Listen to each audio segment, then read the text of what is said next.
আজ আপনাদের জন্য নিয়ে এসেছি একটি সুন্দর প্রেমের গল্প, হারানো ভালোবাসা।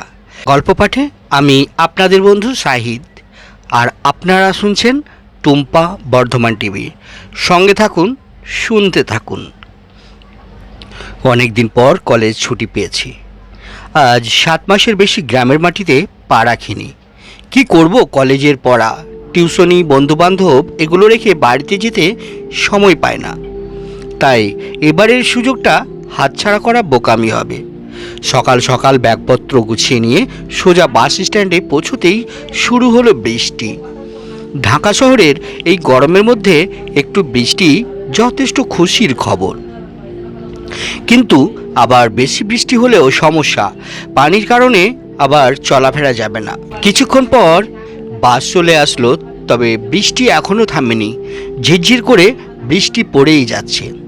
দৌড়ে বাসে উঠে পড়লাম, তবে সিটটা পড়ল একদম পিছনের দিকে।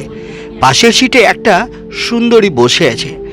বেশি তাড়াহুড়ো না করে ধীরে ধীরে ব্যাগটা রেখে নিজেও বসে পড়লাম। মেয়েটার বয়স বেশি হলেও 23 বছর হবে হয়তো। চুলগুলো একটু বেশি বড় লাগছে, দাঁড়ালে হয়তো কোমর ছাড়িয়ে যাবে। চোখ দুটো একদম টানা টানা। আর আর কি বলবো, অত কিছু জেনে লাভ নেই।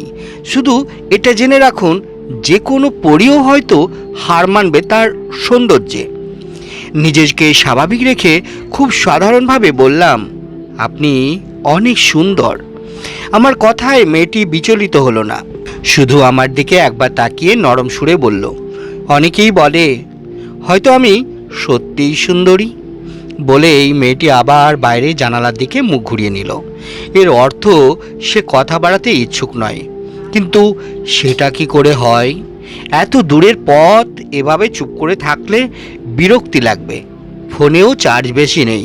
কোনো উপায় না পেয়ে ব্যাগটা খুঁজে দেখলাম।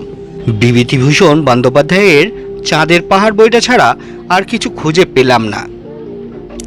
বইটা কয়েকবার শেষ করেছি, কিন্তু তারপরও পড়তে কোনো বিরক্তি লাগে না। বইটা যে দিয়েছিল সে কোথায় আছে জানি না, তবে তার দেওয়া এই শেষ উপহারটা কখনো হাতছাড়া করি না। এর কারণ শুধু বইয়ের গল্প নয়, বইটি যে দিয়েছিল সেও একটি কারণ। বইটি যতবার দেখি ততবার তার কথা মনে পড়ে। বইটা পড়তে শুরু করতে যাচ্ছিলাম, তখনই মেয়েটা আবার আমার দিকে ঘুরে তাকিয়ে বলে, অনেক তেষ্টা পেয়েছে, আপনার কাছে কি পানি হবে? আমার ব্যাগে সবসময় পানি থাকে। ব্যাগ থেকে বোতলটা বের করে মেয়েটার হাতে দিলাম। ঢক ঢক করে কিছুটা পানি খেয়ে বোতলটা আবার আমার হাতে দিয়ে বলল, আমি রিমি, জাপানের নিরিমা শহরে থেকে। মেয়েটার কথা বিশ্বাস করতে পারলাম না, কারণ তাকে দেখে কোনোভাবে জাপানের মনে হয় না। তার উপর শুদ্ধ ভাষায় বাংলা বলছে। একটু হেসে বললাম, মজা করছেন? রিমির মুখে কোনো পরিবর্তন লক্ষ্য করলাম না। তবে কি সত্যি বলছে? মুখে কিছু না বললেও হাত দিয়ে ইশারা করলাম। কিভাবে? আমার জন্ম বাংলাদেশেই, আর আমার বাবা মায়েরও। তবে কাজের কারণে অনেক আগেই আমরা জাপানে চলে যাই। বাবা মা ঘরে শুধু বাংলাতেই কথা বলেন, এজন্য আমিও বাংলা শিখে যাই, আর বাইরের বন্ধুদের থেকে জাপানিজটাও শিখে নিই। আচ্ছা, আপনার গ্রামের বাড়ি কোথায় জানতে পারি? আমার কথা শুনে মনে হলো রিমির মন খারাপ হয়ে গেল। আমি আবারও বললাম, সরি, যদি বলতে না চান তবে জোর করব না, এটা আপনার নিজস্ব ব্যাপার। রিমি আবার আমার দিকে তাকিয়ে বলল, এমন কোনো ব্যাপার না, আসলে আমি নিজেই জানি না। যখন আমি জাপানে যাই তার কিছুদিন পর আমার একটা অ্যাক্সিডেন্ট হয়। এতে আমার ব্রেন ড্যামেজ হয়, যার কারণে আমার ছোটোবেলা মানে বাংলাদেশের সকল স্মৃতি হারিয়ে ফেলি। কথাগুলো বলে রিমি একটা দীর্ঘশ্বাস ফেলে। জানালার দিকে তাকিয়ে বাইরের দৃশ্য দেখতে থাকে। জানি না আমার দিকে ওর মনোযোগ আছে কি না। তারপরও জিজ্ঞেস করলাম, আচ্ছা, তাহলে তো এখানে আসার বড় কোনো কারণ হবে? আমার কথার জবাব অনেকক্ষণ পর দিল। আমি এখানে মানে বাংলাদেশে গত 2 মাস ধরে আছি। বাবা মা দুজনেই 2 মাস আগে মারা গেছে একটা এক্সপেরিমেন্ট করতে গিয়ে। এবার বুঝতে পারলাম রিমির এমন উদাস থাকার কারণটা।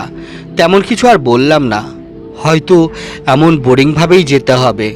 তবে কিছু করার নেই, মেয়েটার মনের অবস্থা ভালো নয়, তাকে বিরক্ত করা ঠিক হবে না। বইটার দিকে মনোযোগ দিলাম, কিন্তু এই রিমি নিজেই আবার জিজ্ঞেস করলো, আপনি কোথায় যাচ্ছেন? ঠাকুরগাঁও আমার নিজের বাড়ি। ও, কত আজব ব্যাপার তাই না? আমিও ওখানেই যাচ্ছি, কিন্তু এত জায়গা থাকতে ওখানেই কেন? আমার কথা শুনে রিমি বলল, আপনার প্রশ্নের উত্তর আমার কাছে নেই। বাবা মা মারা যাওয়ার পরে ঘরে থাকা কিছু পুরনো কাগজপত্র দেখি, সেখানে এই জায়গাটার কথা উল্লেখ ছিল, তাই শুধু দেখতে যাচ্ছি, এর বেশি কিছুই না। জানি না কোথায় থাকবো, জানি না কে আমার আপনজন, আদতে আপনজন কেউ আছে কি না সেটাও জানি না। কত আজব, তাই না? সেটা তো ঠিকই, তবে ভয়ের কোনো কারণ নেই। আপনি যেখানে যাচ্ছেন সেখানকার মানুষজন অনেক ভালো মনের, আশা করি কোনো সমস্যা হবে না। জেনে খুশি হলাম। আচ্ছা, আপনার হাতে থাকা এটা কিসের বই?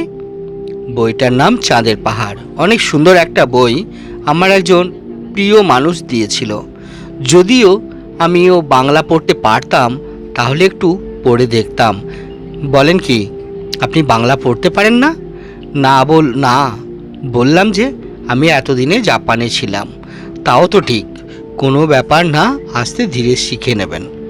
আমার কথার কোনো উত্তর না দিয়ে রিমি আবারও বলল, জানেন, আমি এখানে আসার পর এমন খোলামেলা কারোর সাথে কথা বলতে পারিনি।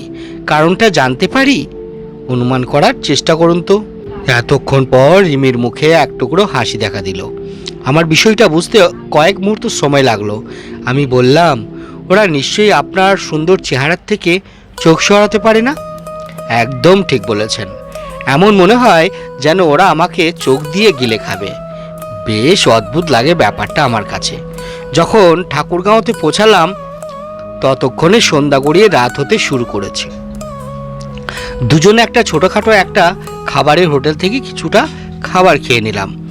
আপনি থেকে তুমি বলতে শুরু করেছে। কেন জানি মেয়েটা আমাকে বিশ্বাস করতে শুরু করেছে। জানি না কি সেই অদ্ভুত কারণ, জানার চেষ্টাও করব না। তবে এখন অনেক চিন্তা হচ্ছে, মেয়েটা এখন থাকবে কোথায়? বাড়িতেও নিতে পারবো না, লোকজন কিছু একটা বলে ফেলতে পারে। খাবার খেয়ে যখন ওয়ালেট বের করে টাকা দিতে যাব, রিমি বাধা দিল আর নিজেই বিলটা দিল। হোটেল থেকে বের হওয়ার পর রিমি বলল, মেয়েটা কে? কোন মেয়েটার কথা বলছো? তোমার ওয়ালেটে বন্দি মেয়েটা? এটা সে যে আমাকে বইটা দিয়েছিল। এত ভাগ্যবতী মেয়ে কে, দেখার ইচ্ছে করছে। সেটা সম্ভব নয়, কারণ এই ভাগ্যবতী কোথায় সেটা আমি জানি না। হতে পারে সে আপনার খুব কাছেই আছে। আজ 15 বছরের বেশি হয়ে গেছে তাকে দেখিনি। হাঁটতে হাঁটতে অনেকটা ফাঁকা জায়গাতে চলে এসেছি। হঠাৎ রিমি দাঁড়িয়ে পড়ল আর বলল, সে যদি ফিরে আসে তাহলে কি করবে? সামনে আসলেই ধরে মুখে একটা চড় বসিয়ে দেব। আমার কথার কোনো প্রতিক্রিয়া না করে ওর কাঁধের ব্যাগটা খুলতে খুলতে বলল, কাগজগুলো সাথে আমি আরও একটা জিনিস পেয়েছিলাম বলে একটা সাদা কালো ছবি বের করে আমার হাতে দেয়, যেটা ছিল আমার ওয়ালেটে থাকা ছবির কপি। আমি কি করব, কি বলবো কিছু বুঝতে পারছি না। রিমি আমার আর একটু কাছে এসে বলল, এটা আমার ছবি, আর আমার মনে হয় তোমার চড় দেওয়ার সময় এসে গেছে। নিজেকে আর সামলাতে পারলাম না, চোখ দিয়ে অঝোর ধারায় পানি পড়ছে।